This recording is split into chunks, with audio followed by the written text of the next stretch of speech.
My mom texted me. "We gave your spot to Kevin's girlfriend. She's more fun." And just like that, I wasn't the daughter. I was disposable. I stared at the screen, my thumb frozen above the keyboard. 3 blinking dots taunted me like they were typing more cruelty. But no, just that one sentence. That one smug, casual sentence that shattered something inside me I didn't even know was breakable. "We gave your spot to Kevin's girlfriend. She's more fun." No apology, no warning, no, "We're sorry, but..." Just gone. Just like that. I'd spent 3 months planning a 9 to 400 trip to Japan for my dad's 60th. It was his dream. Kyoto's cherry blossoms, bullet trains, fresh sushi. I booked the flights, researched the hotels, reserved tables at restaurants they couldn't even pronounce. I organized it around their schedules. Not mine. And for what? So I could be replaced by Madison Kevin's girlfriend of 4 months because she's more fun. I didn't respond with anger. Just 2 words got it. But inside me, something ancient snapped. That night, I canceled everything. Flights, hotels, bullet train passes, non-refundable, didn't care. I had paid for it, I would end it. And then I changed the locks to the family home. Because yes, my family had been living rent-free in my house for 5 years, laughing behind my back, rolling their eyes at my spreadsheets, my quietness, my need for order. They thought I was too serious to matter, too boring to be wanted, too not fun to be included. But that night, the girl they left behind became the woman they would never control again. Let's rewind. Let me tell you how I got to the point where I could destroy a family vacation, triple the rent on my parents, and cut off my golden boy brother like a tumor I should have removed years ago. It started with one simple mistake, trying to be the good daughter. My dad was turning 60, a milestone. I thought, what better gift than the trip of a lifetime he'd always dreamed of Japan. My mom worshipped sushi like gospel. And Kevin, he'd said half laughing once that he wanted to try real ramen. So I paid $9,400. Flights for everyone. Premium economy for them. Economy for me. Hotels near shrines. Restaurant bookings months in advance. Train passes, pocket Wi-Fi, travel insurance. I did everything. I didn't do it to be praised. I did it because I thought that's what love looked like. But love isn't what I got in return. Instead, I got replaced. I got erased. I gave them everything. They gave my place to the fun girl and used my card anyway. That wasn't love. That was theft with a smile. I didn't cry. I didn't scream. I didn't even reply to the next message. Because what do you say to the people who look you in the eye and tell you, without hesitation, you don't matter? I had been called many things in my family, too serious, too focused on work, not much fun at parties. Meanwhile, Kevin the golden boy could do no wrong. He flunked college once. I paid his tuition the second time. His laptop broke, I bought him a new one. He didn't get a job after graduation. He's just figuring things out, Mom said. Meanwhile, I worked 10-hour days and came home to find him eating sushi in my kitchen on my couch, laughing at videos with Madison. Madison, who moved in after 2 months of dating Kevin. Madison, who used my Netflix, my Wi-Fi. Madison, who once filmed a TikTok in my heels while mocking my voice. And when I told Kevin it wasn't okay, he rolled his eyes and said, "Relax. She's funny." Funny. That word became a weapon. She's more fun. That's what Mom said when they gave her my seat. But I didn't react, because something was building in me, not rage clarity. I had confused guilt with love. For so long, I didn't even notice when the scales tipped. My family never asked me directly for money. They wrapped their requests in soft guilt. "You're lucky to have a good job. Not everyone's as driven as you. Kevin's still figuring things out." So I covered his expenses, his phone bill, his car payments. When Madison totaled her car, I even co-signed a used Mazda under my name. Stupid, yes. But I thought that's what family did. When they announced they wanted to join the Japan trip, I smiled, rescheduled everything, rebooked rooms, moved PTO, paid more, no complaints, and what did I get? A text saying I was replaced. Because I wasn't fun. That wasn't an oversight. That was calculated cruelty, and just when I thought they couldn't sink lower. The morning after they landed in Tokyo, my phone buzzed. Kevin, yo, can you send some cash? Madison forgot her card, and Dad says the exchange rate sucks. I ignored it. 1 hour later. Come on, Nat, don't be salty. This is supposed to be about Dad, not you. The audacity. They'd stolen my trip, my gift, my moment, then asked for more. I let them enjoy it. I let them post their Instagram stories of cherry blossoms and miso ramen like we were one big happy family. Let them pretend the betrayal never happened. Until day 5. That's when I got the call. Ms. Adams, the hotel manager, said, "We're contacting you because the credit card on file has been declined. Also, there's an unauthorized guest listed under your suite. We need confirmation. Unauthorized guest." They had used my name and my card to sneak Madison into the reservation. That was the moment. Not the text, not the money, not even being cut out of the birthday trip I created. It was that assumption that I'd take it, that I'd always take it. So I logged into my bank account, canceled the card, flagged every charge. Then I called the hotel. Cancel the reservation. Remove all guests. None of them are authorized, and if anyone gives you trouble, notify security. The manager paused. Ma'am, they're still in the room. Good, I said. Let them find their own way home. They left me behind in Japan. I left them behind in Seattle. This time, they were the ones locked out and no one was coming to save them. I was making coffee in my kitchen when I heard it. Car doors, voices, luggage dragging up the porch. Then the pounding started. Bang, bang, bang. Kevin's voice, Natalie, opened the door. We know you're in there. I didn't rush. I took a slow sip of espresso. Let the bitterness settle on my tongue. Let the silence wrap around me like armor. Then I walked to the front door, peeked through the peephole, and there they were. Kevin red with fury. Madison barefoot mascara smudged. Mom dragging a half-broken suitcase and trying to smile like everything was normal. I opened the door just enough for them to see my face. Kevin snapped. What happened to our keys? I sipped again. They don't work anymore. You're kidding, he said. No, I said calmly. I'm not. Mom stepped forward, her voice rehearsed and high-pitched. We just got off a 14-hour flight, sweetheart. We're tired, we're hungry. Can we please come in and talk like a family? You're trespassing, I replied. My tone flat. This is private property. Madison laughed, short, sharp fake. You're seriously locking us out. You're insane. I looked at her. Just looked. Then I said it. Words that came from somewhere deeper than rage. You're not my family. Kevin's face twisted. You left us stranded in Tokyo. You canceled everything. We couldn't even get coffee. Our cards were frozen. Imagine that, I said, being stranded on someone else's dime. You humiliated us, he yelled. We couldn't even check out of the hotel. That tends to happen when you use someone's credit without permission. I replied, pulling up the email on my phone, a screenshot from the hotel manager, unauthorized guest. Charges disputed. Cardholder removed. I looked at Kevin. Did you or did you not add Madison to the suite in my name? He opened his mouth, looked at Madison. She shrugged, and I stepped aside just enough for them to see inside. Or rather, what used to be inside.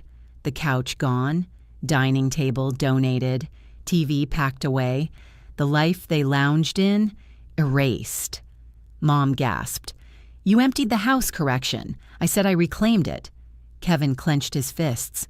We've lived here for years without paying rent, without lifting a finger, without respect. Mom's voice cracked. We're your family. This is disgusting. You're punishing us for one mistake. I almost laughed. Almost. One mistake.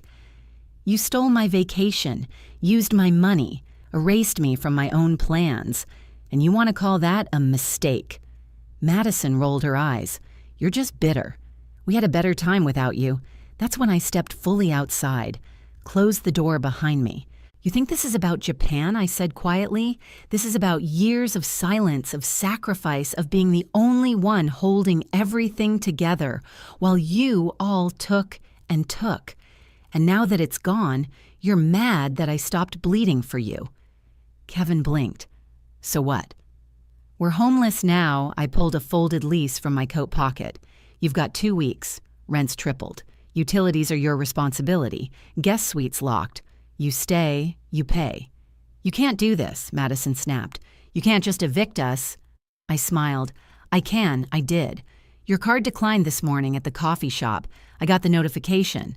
The silence hit like thunder. I turned to go, but Kevin grabbed my arm. His voice cracked for the first time. Please.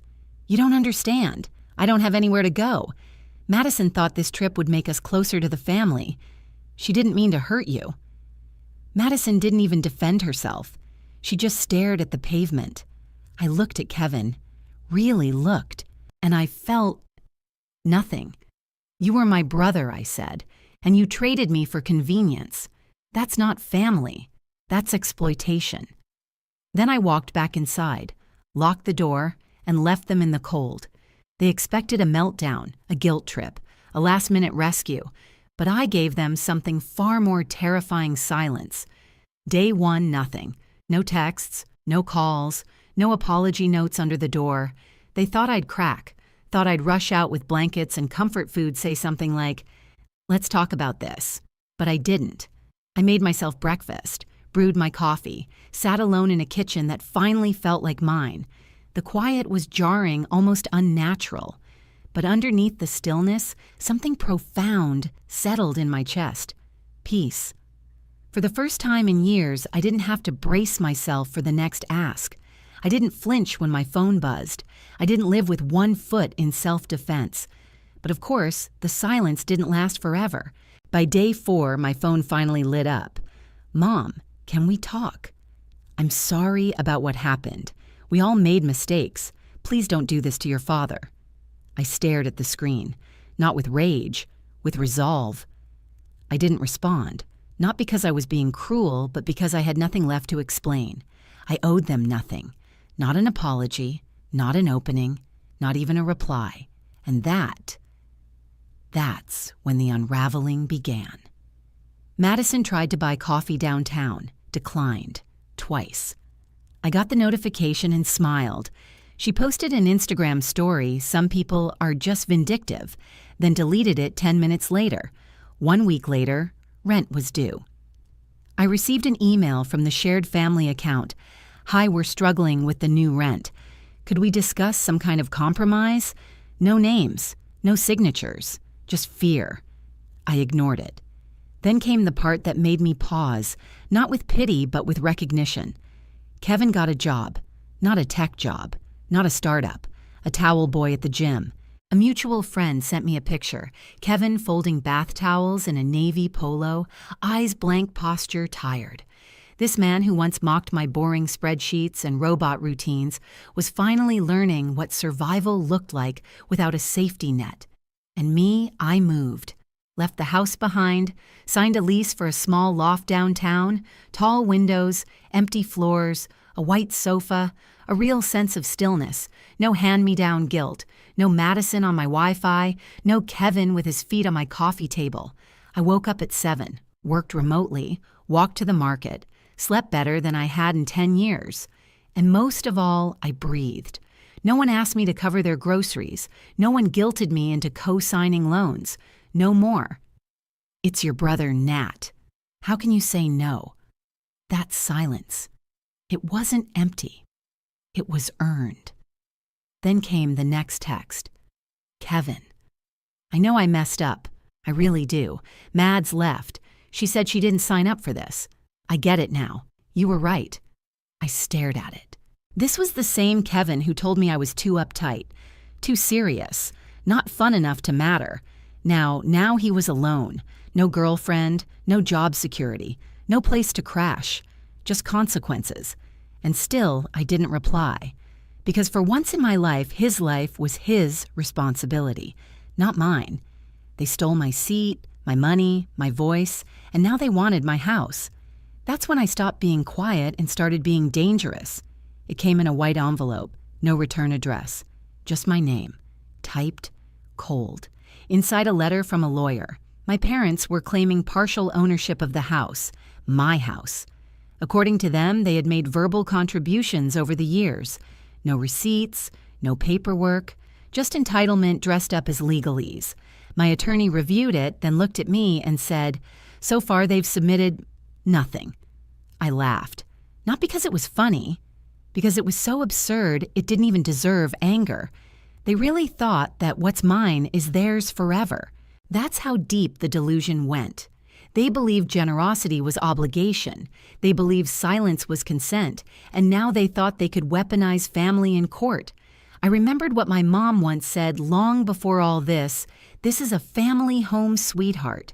What's yours is ours." Back then I believed her. Now ours means nothing. That night I got another message. "Mom, we didn't raise you to be like this. What would your father think?" And this time I answered, "Me. You raised me to serve you." That ends now. No emojis, no pleasantries, just truth. Hard, direct, unapologetic. And what shocked me most, how fast they fell apart without me.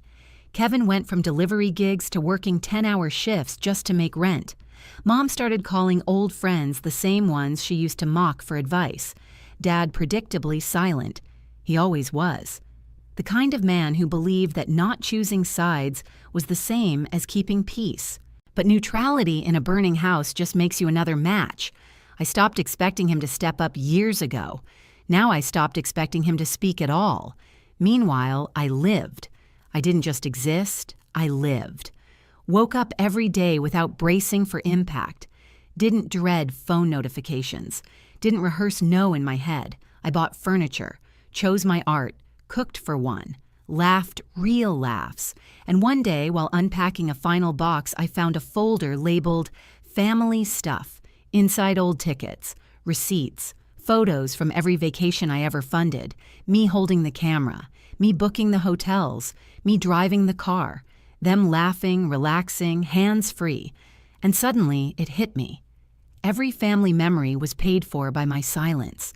They said I was cold, but I was the one who kept the lights on. I used to think that made me strong. Now I know it made me invisible. Kevin hasn't messaged me since Madison left. A friend told me he's in a basement apartment now, delivering groceries, alone. And you know what I felt? Nothing. Not because I hate him, because for once his life isn't mine to carry. Madison deleted all her socials, erased our photos, unfollowed everyone. Her fun ran out the moment the lifestyle did. And Mom. One last text. "We miss who you used to be." My reply. "You miss the version of me who never said no." She's gone. They called me heartless, cold, unrecognizable. But the truth is, I didn't become cruel. I just stopped bleeding for people who never bled for me. Next week, I'm flying to Iceland. No plus ones, no last-minute guilt calls, no one tagging along on my dime. Just me, a solo seat, a coat that's finally heavy enough for someone who's carried everyone else for years.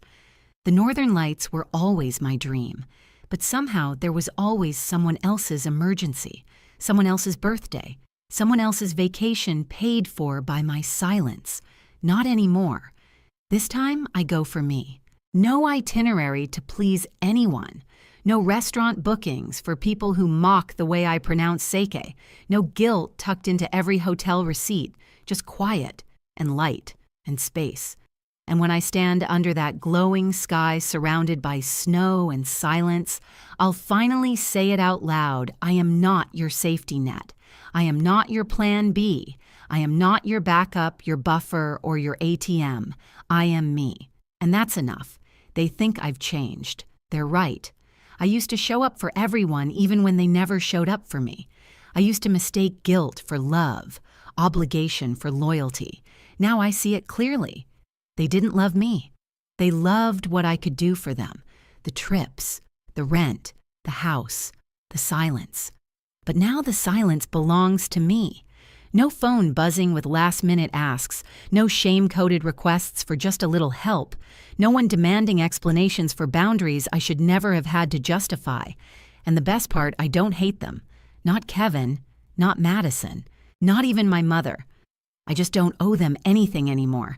That freedom. It's not loud. It's not triumphant. It's not even satisfying. It's peaceful, like standing alone in the cold air, breath soft stars above, and realizing you were never the problem. You were the solution they abused. Now they say I'm distant. They say I've shut them out. They say I've become selfish.